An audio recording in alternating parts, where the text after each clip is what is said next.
Bharatiya Janata party Vemanapalli మండల అధ్యక్షులు ఏట మధుకర్ ఆత్మహత్యకు కారకులైన కాంగ్రెస్ పార్టీ నాయకులను కాంగ్రెస్ పార్టీ నుంచి బహిష్కరించాలని బీజేపీ రాష్ట్ర కార్యవర్గ సభ్యులు కొయ్యల ఏమాజీ డిమాండ్ చేశారు.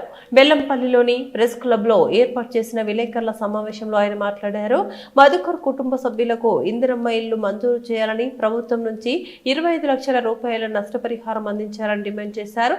స్థానిక ఎమ్మెల్యే ఉండి బాధితులను పరామర్శించకపోవడం శోచనీయమన్నారు. ఆయన చనిపోయి 8 రోజులైనా నిందితులను పట్టుకోకపోవడంలో పోలీసులు పూర్తిగా విఫలమయ్యారని అన్నారు.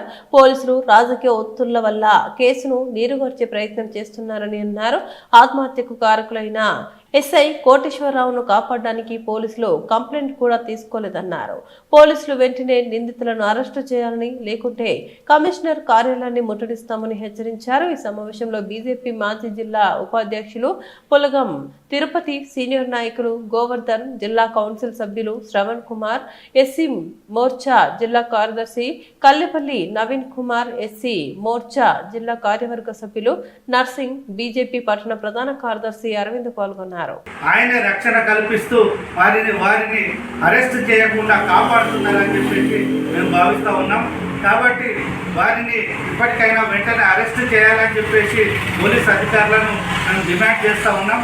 పోలీసులు నిష్పక్షపాతంగా విచారణ జరిపి కేసును నీరుగార్చే ప్రయత్నం చేయకుండా మరి అసలైనటువంటి దోషులందరినీ 13 మందిని వెంటనే అరెస్ట్ చేయాలని చెప్పేసి మేము కోరుతా ఉన్నాం.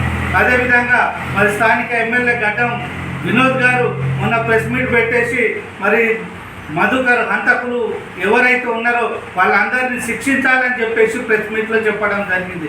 కానీ ఒకవైపు అరెస్ట్ చేయాలని చెప్తూనే మరి వారిని కాపాడుతున్నది కూడా ఆయన వినోద్ గారే. కాబట్టి మరి ఈ రకంగా ద్వంద్వ నీతి పాటిస్తూ ప్రజల్ని మోసం చేస్తున్నటువంటి గడ్డం వినోద్ ముందు ప్రజలకు క్షమాపణ చెప్పాలని చెప్పేసి మేము భారతీయ జనతా పార్టీ నుంచి డిమాండ్ చేస్తూ ఉన్నాం.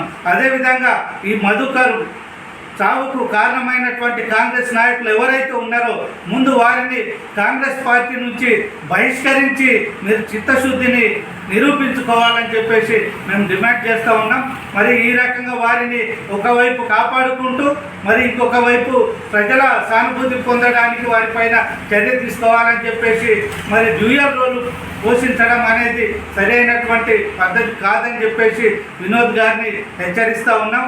మీకు ఇప్పటికైనా చిత్తశుద్ధి ఉంటే బాధిత కుటుంబాన్ని ఇప్పటి వరకు మీరు ఎందుకు పరామర్శించలేదు అని చెప్పేసి మేము ప్రశ్నిస్తూ ఉన్నాం. మీరు ఇప్పటికైనా మన బాధిత కుటుంబానికి వెంటనే న్యాయం చేయాలి. వారికి ఇందిరమ్మ ఇంటిని వెంటనే మంజూరు చేసి వారిని కాపాడాలని చెప్పేసి కోరుతా ఉన్నాను. అదేవిధంగా మీ ప్రభుత్వం వల్లనే ఆయన చనిపోవడం జరిగింది కాబట్టి, మీ కాంగ్రెస్ పార్టీ నాయకుల వేధింపుల వల్లనే ఆయన చనిపోవడం జరిగింది కాబట్టి ముందు మీరు ప్రభుత్వం నుంచి వారి కుటుంబానికి 25 లక్షల రూపాయల నష్టపరిహారం ఇప్పించాలని చెప్పేసి మేము డిమాండ్ చేస్తూ ఉన్నాం. మీరు నిందితులను కాపాడితే వారిని అరెస్ట్ చేయకపోతే మరి సిపి కార్యాలయాన్ని ముట్టడిస్తాం, ఎమ్మెల్యే కార్యాలయాన్ని ముట్టడిస్తామని చెప్పేసి హెచ్చరిస్తాం.